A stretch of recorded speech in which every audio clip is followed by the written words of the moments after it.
Once again, welcome back to KC's Classes. KC's Classesന്റെ മറ്റൊരു എപ്പിസോഡിലേക്ക് എല്ലാവർക്കും സ്വാഗതം. This is Kiran CS. Calicut university M.Com first semester exams 26 തീയതി മുതൽ ആരംഭിക്കുകയാണ്. ആദ്യം നടക്കാൻ പോകുന്നത് ഏറ്റവും ഇമ്പോർട്ടൻ്റ് ആയിട്ടുള്ള തിയറി പേപ്പറാണ് ബിസിനസ് എൻവയോൺമെന്റ് ആൻഡ് പോളിസി. ഈ ഒരു പേപ്പറിൽ ഉറപ്പായും പ്രതീക്ഷിക്കുന്ന പാർട്ട് സിയിലുള്ള essay ചോദ്യങ്ങളാണ് ഈ ഒരു വീഡിയോയിൽ ഇൻക്ലൂഡ് ചെയ്തിട്ടുള്ള. വീഡിയോയിലോട്ട് പോണേക്കാൾ മുമ്പ് പറയാനുള്ളത്, നമ്മുടെ സ്ഥാപനം കാലിക്കറ്റ് യൂണിവേഴ്സിറ്റി M.Com എല്ലാ സെമസ്റ്ററിലെയും ക്ലാസ്സസ് പ്രൊവൈഡ് ചെയ്യുന്നുണ്ട്. നമ്മുടെ ആപ്പിലൂടെയാണ് ക്ലാസ്സസ് അവൈലബിൾ ആവുക. റെക്കോർഡ് ക്ലാസ്സസ് ഉള്ളതുകൊണ്ട് തന്നെ എപ്പോൾ വേണമെങ്കിലും പഠിച്ച് ഡൗട്ട് ഉള്ളത് ചോദിക്കാനുള്ള അവസരം ഉണ്ടെന്നുള്ളതാണ്. സോ നമ്മുടെ ക്ലാസ്സിൽ ജോയിൻ ചെയ്ത് പഠിച്ച് നല്ല മാർക്ക് മേടിക്കാൻ താല്പര്യമുള്ള സ്റ്റുഡൻസിന് ഡിസ്ക്രിപ്ഷൻ ബോക്സിലുള്ള എൻ്റെ വാട്സപ്പ് നമ്പറിൽ കോൺടാക്ട് ചെയ്യാം, ക്ലാസ്സസ് ആക്സസ് ചെയ്യാം. ഫസ്റ്റ് സെമസ്റ്ററിലെ 2 പ്രോബ്ലം പേപ്പേഴ്സ് ആയിട്ടുള്ള quantitative techniques, advanced management accounting, ഈ 2 സബ്ജക്ട്സും അവൈലബിൾ ആണ് കേട്ടോ. ഓക്കെ, അപ്പോൾ നമുക്ക് സ്റ്റാർട്ട് ചെയ്യാം. നമുക്ക് പാർട്ട് സിയിൽ 4 essay ചോദ്യങ്ങളാണ് വരുന്നത്. 2 ആൻസർ ചെയ്താൽ മതി. അപ്പോൾ നമ്മൾ പ്രതീക്ഷിക്കുന്ന ഏറ്റവും ഇമ്പോർട്ടൻ്റ് ആയിട്ടുള്ള ആദ്യത്തെ essay എന്ന് പറയുന്നത് ഫസ്റ്റ് മൊഡ്യൂളിൽ തന്നെയാണ്. മിക്കതും അതിൽ നിന്നൊരു ചോദ്യം വരാറുണ്ട് എൻവയോൺമെന്റിനെ റിലേറ്റ് ചെയ്തിട്ടുള്ള. സോ ക്വസ്റ്റ്യൻ ഇതാണ് പ്രതീക്ഷിക്കുന്നത്. Explain the nature and significance of different internal environment forces affecting business. അപ്പോൾ ഇന്റേണൽ എൻവയോൺമെന്റ് ബിസിനസ്സിനെ എഫക്റ്റ് ചെയ്യണ എന്തൊക്കെയാണെന്നുള്ളൊരു ചോദ്യം വരാം. അതുപോലെ തന്നെ കോമൺ ആയിട്ടുള്ള മറ്റൊരു ചോദ്യമാണ് ഫാക്ടേഴ്സ്.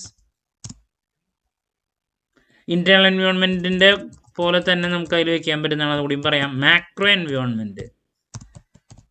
എൻവയോൺമെന്റിനെ പറ്റിയിട്ട് എഴുതാൻ അങ്ങനെ ചോദിക്കും. അതല്ലെങ്കിൽ കോമൺ ആയിട്ട് factors influencing the business environment. Factors influencing the business environment. ഇപ്പം ഞാൻ പറഞ്ഞു വരുന്നത്, ബിസിനസ് എൻവയോൺമെന്റിനെ റിലേറ്റ് ചെയ്തുള്ള ഒരു essay പലപ്പോഴും 4 വരാറുണ്ട് ഒരെണ്ണമായിട്ട്.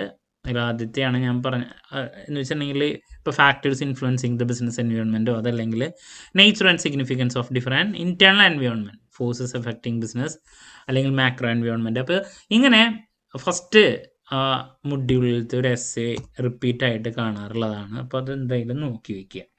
അതുപോലെ തന്നെ ചിലപ്പോൾ 3 വെയിറ്റേജിനോ അതല്ലെങ്കിൽ ഈ പറയുന്ന 5 വെയിറ്റേജിനോ മാറി മാറി വരാറുള്ളൊരു ചോദ്യമാണ് nature and functions of NITI Aayog. ഇത് ചില സമയത്ത് 2 വെയിറ്റേജ് ആയിട്ടും ചോദിക്കാറുണ്ട്. 3 പാർട്ടിലും പ്രതീക്ഷിക്കാൻ സാധിക്കും. 2 വെയിറ്റേജിൽ നീതി ആയോഗ് എന്താണെന്നുള്ളത് ചോദിക്കാം, അല്ലെങ്കിൽ 3 ആയിട്ടോ 5 ആയിട്ടോ 3 പാർട്ടിലും വരാറുള്ളൊരു ചോദ്യമാണ്, നോക്കി വെച്ചോളൂ. ഇനി വളരെ ഇമ്പോർട്ടൻ്റ് ആയിട്ടുള്ള മറ്റൊരു ചോദ്യം എന്ന് പറയുന്നത് FDIനെ റിലേറ്റ് ചെയ്തിട്ടുള്ളതാണ്. Different forms of foreign investment. അതുപോലെ തന്നെ which are the determinants of FDI, which are the determinants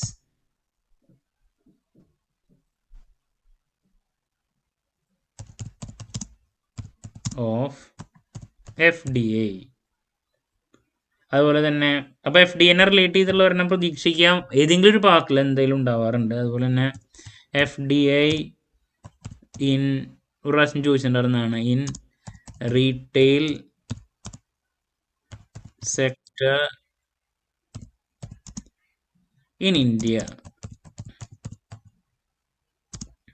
is boon or bane. അതിനെ പറ്റിയിട്ട് കമൻറ്റ് ചെയ്യാൻ വേണ്ടിയിട്ട്, ഡിസ്കസ് ചെയ്യാൻ വേണ്ടിയിട്ടുള്ള ഒരു ചോദ്യം ഒരു പ്രാവശ്യം വന്നിട്ടുണ്ട്. അപ്പോൾ FDIനെ പറ്റിയിട്ടുള്ളൊരു ക്വസ്റ്റ്യൻ നമ്മൾ പ്രതീക്ഷിക്കുന്നുണ്ട്. നിർബന്ധമായും നോക്കി വയ്ക്കുക. Sector in India.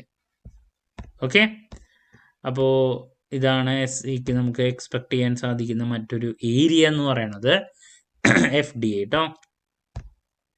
ഇനി നെക്സ്റ്റ് നമ്മൾ എക്സ്പെക്ട് ചെയ്യുന്ന ഒരു ഏരിയ എന്ന് പറയുന്നതാണ്, അത് വളരെ ഈസിയസ്റ്റ് ആയിട്ടുള്ള ഒരു ഏരിയ ആണ്, പോവർട്ടി ഇൻ ഇന്ത്യ. പൊല്യൂഷൻ പലപ്പോഴും ചില സമയത്ത് 3 വെയിറ്റേജിൻ്റെയിലാണ് വരാറ്. പോവർട്ടി SEക്ക് പ്രതീക്ഷിക്കാൻ നമുക്ക് characteristics and causes of poverty in India.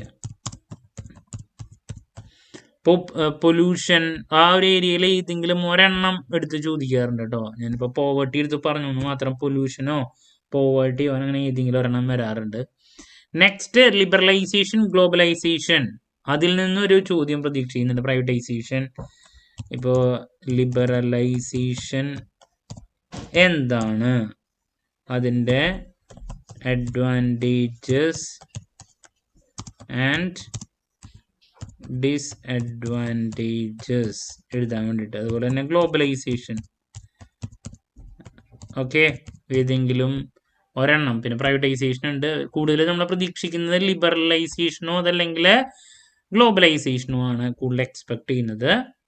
അപ്പോൾ പലപ്പോഴും ഇത് 3 വെയിറ്റേജിൻ്റെയിലോ അതല്ലെങ്കിൽ 5 വെയിറ്റേജിൻ്റെയിലോ മാറി മാറി വരുന്ന മറ്റൊരു ഏരിയ ആണ്. ഇനി നെക്സ്റ്റ് ഒരു പ്രാവശ്യം വന്നിട്ടുണ്ടായിരുന്നത് 4 ടോപ്പിക്കുകൾ നമുക്ക് തരുന്നു. അതിനെ പറ്റിയിട്ട് ഷോർട്ട് നോട്ട് എഴുതാൻ വേണ്ടിയിട്ട് ചോദിച്ചിട്ടുണ്ടായിരുന്നതാണ് SEക്ക്. ചെറിയ ചെറിയ ഏരിയാസ്. അതിൽ ഞാൻ ഒന്ന് പറഞ്ഞുതരാണെങ്കിൽ ആദ്യത്തെ കസ്തൂരി രംഗൻ റിപ്പോർട്ടിനെ പറ്റിയിട്ട്. കസ്തൂരി രംഗൻ റിപ്പോർട്ട് ഒരെണ്ണം. അത് നമുക്ക് ഞാൻ നേരത്തെ പറഞ്ഞ പോലെ ഏത് പാർട്ടിലേക്കും എക്സ്പെക്ട് ചെയ്യാൻ സാധിക്കുന്നതാണ്, അതൊരെണ്ണം. അതുപോലെ തന്നെ IT Act 2000. അതുപോലെ തന്നെ GSTയുടെ ഹിസ്റ്ററി ആൻഡ് ഡെവലപ്മെന്റ്. പിന്നെ എൻവയോൺമെന്റ് പ്രൊട്ടക്ഷൻ ആക്ട് 1986. അപ്പോൾ ഇത് 4 എണ്ണം എഴുതാൻ വേണ്ടിയിട്ട് ഒരു SE അങ്ങനെ ചോദിച്ചിട്ടുണ്ട്. അപ്പോൾ ഇതിന് ഓരോന്നിനെ പറ്റിയിട്ട് short note. Environment protection act 1986. Okay, അപ്പോൾ ഇത് ഒരു പ്രാവശ്യം ചോദിച്ചിട്ടുള്ളതാണ്. ഈ പറയുന്ന 4 ടോപ്പിക്കുകളും നമുക്ക് 3 വെയിറ്റേജിനും 2 വെയിറ്റേജിനും ഒക്കെ വരുന്ന കാര്യങ്ങളാണ് കേട്ടോ. സോ ദാറ്റ്സ് അബൌട്ട് മറ്റൊരു area.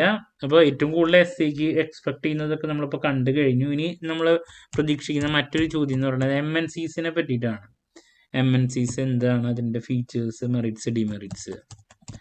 Features, merits and demerits. 3 വെയിറ്റേജിനും ചോദിക്കാം. ലാസ്റ്റ് ഒരു സജഷൻ കൂടി നൽകാനുള്ളത് പിന്നെ ന്യൂ ഇൻഡസ്ട്രിയൽ പോളിസിനെ പറ്റിയിട്ട് ഒരു പ്രാവശ്യം ചോദിച്ചിട്ടുണ്ട്. അതിൻ്റെ ഫീച്ചേഴ്സ്, ന്യൂ ഇൻഡസ്ട്രിയൽ പോളിസി, അതിൻ്റെ ഫീച്ചേഴ്സ്. അതുപോലെ തന്നെ ഒരെണ്ണം കൂടിയും പറയുകയാണെങ്കിൽ മെയിനായിട്ടുള്ളത് ഞാൻ ആദ്യം പറഞ്ഞതിലേക്ക് കൂടുതൽ ഫോക്കസ് ചെയ്യുക. പബ്ലിക് സെക്ടർ ഇൻ ഇന്ത്യ, അതിൻ്റെ റോള്, അതും കൂടി നോക്കിക്കോളൂ. കഴിഞ്ഞ പ്രാവശ്യം വന്നിട്ടുണ്ടായിരുന്ന ചോദ്യമാണ്. റോൾ ഓഫ്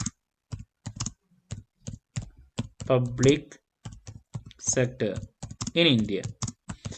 ഞാൻ ഏറ്റവും കൂടുതൽ പ്രതീക്ഷിക്കുന്ന ചോദ്യങ്ങളാണ് ഞാൻ ആദ്യം നൽകിയിട്ടുള്ളത്. അതിലോട്ട് കൂടുതൽ ഫോക്കസ് കൊടുത്ത് പഠിക്കുക എന്ന് പറഞ്ഞിട്ടുണ്ടെങ്കിൽ ഫസ്റ്റ് ചാപ്റ്ററിലെ എൻവയോൺമെന്റിനെ റിലേറ്റ് ചെയ്തിട്ടുള്ള ഒരു ചോദ്യം എല്ലാ പേപ്പറിലും വരുന്നതാണ്.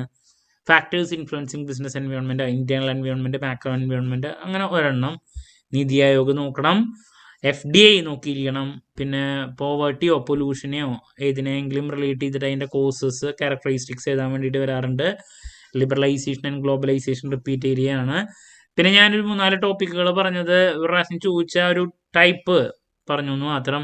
Kasturi Rangan report, IT Act 2000, GSTയുടെ history and development, environment protection act 1986. പിന്നെ MNCയുടെ features, merits, demerits, new industrial പോളിസിയുടെ features, role of public sector in India. അപ്പോൾ ഇതൊക്കെയാണ് എസ്സേക്ക് നമ്മൾ ഏറ്റവും കൂടുതൽ കണ്ടു വന്നിട്ടുള്ള ചോദ്യങ്ങൾ. ഇതിൽ നിന്ന് 4 എന്തായാലും നിങ്ങൾക്ക് എക്സ്പെക്ട് ചെയ്യാം കേട്ടോ. അപ്പോൾ ആദ്യത്തെ കുറച്ച് ചോദ്യങ്ങൾ വരുന്ന ഇതാണ്. ആൻഡ് ഫൈനലി ഇത്. നെക്സ്റ്റ് ഉറപ്പായും പ്രതീക്ഷിക്കുന്ന പാർട്ട് എയിലുള്ള 2 വെയിറ്റേജിന്റെ ചോദ്യങ്ങളുമായിട്ട് എത്രയും പെട്ടെന്ന് തന്നെ നിങ്ങളുടെ മുമ്പിൽ എത്താമെന്നുള്ള പ്രതീക്ഷയോടെ നിർത്തുന്നു. This is Kiran CS signing off. Have a nice day. Thank U.